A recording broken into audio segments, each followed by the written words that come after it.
Today we are going to discuss about waveform capnography. First of all, what is waveform capnography?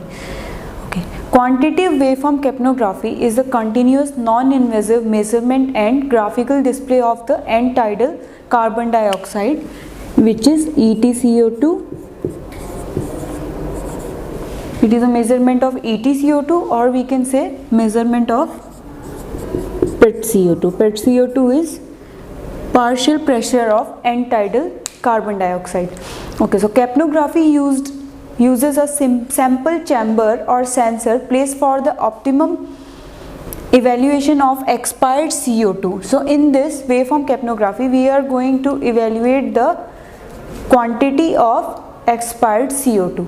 The inhaled and exhaled carbon dioxide is graphically displayed as a waveform on the monitor along with the corresponding numerical measurement. So on monitor it will be shown as a graphical display, and along with that graphical display there will be the measurement of numerical measurement will also be there.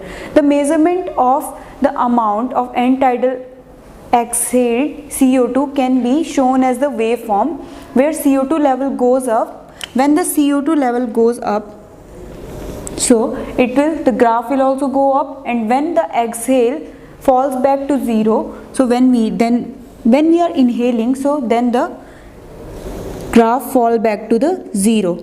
So means this part is coming when we have exhaled the CO2. So exhale CO2, so then this part of graph will be visible. Then when we are inhaled O2, inhalation process is there, so this part will be there. Okay, so normal EtCO2 level in an adult patient will be 35 to 45 mmFHg. So this is the normal value of waveform in an adult patient. As the assessment tool during CPR, capnography can help to determine few things, like it is a direct measurement of ventilation in the lungs, and it also indirectly measures the metabolism and circulation. For example, a decreased perfusion in cardiac output will lower the delivery of carbon dioxide to the lungs. This will cause the decrease in EtCO2, means end-tidal CO2 or carbon dioxide, and this will be the observable on the waveform as well as with the numerical measurement. So means when the value of exhaled carbon dioxide is getting reduced, so we can see the graphical display also for that same thing, and the numerical measurement also will be reduced. So now two very practical ways to use the waveform capnography in CPR are, means when we can use this waveform capnography. So this is useful for the evaluating the effectiveness of the chest compression and identifying the ROSC.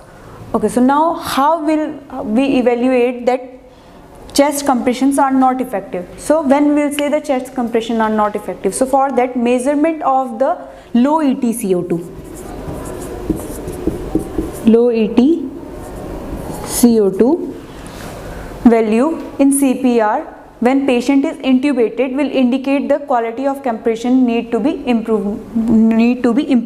So when the CO2 level is less than 10 mmHg, so this value will show us that quality of CPR is compromised. Then high quality chest compression are achieved the value of EtCO2 value of at least 10 to 20 mmHg. Okay, so when we are providing proper CPR, so we can say that the EtCO2 level will be normally at least 10 to 20 mmHg. When the ROSC occurs, there will be a significant increase in the EtCO2. When ROSC will be there, so we will get a sudden increase in EtCO2, which will be 35 to 45 of mmHg. This increase represents the drastic improvement in the blood flow. More CO2 begin dumped in the lungs by the circulation, which indicate the circulation. So now when ROSC will be there, so normal value of EtCO2 will be 35 to 45 mmHg that time. This is because now the circulation is improved and the CO2 which we are exhaling, that is more. So it will show a increased level of EtCO2. For intubated patient in cardiac arrest, quantitative waveform capnography is now considered the desired method for monitoring quality of chest compression and determined when the patient has came into ROSC. So the waveform capnography is not significant or proved for the other methods of intubation like supraglottic airways and other airways, but we can use for ET tube. When we are intubating the patient with the help of ET tube, so in that case we can check for the placement of ET tube and we can check for the compression quality, and when we are going to achieve ROSC, we will get the idea about after seeing this waveform capnography. So today we have discussed about what is the waveform capnography, what are the uses of waveform capnography, normal values of waveform capnography, and the graphical display of the waveform capnography. Thank you.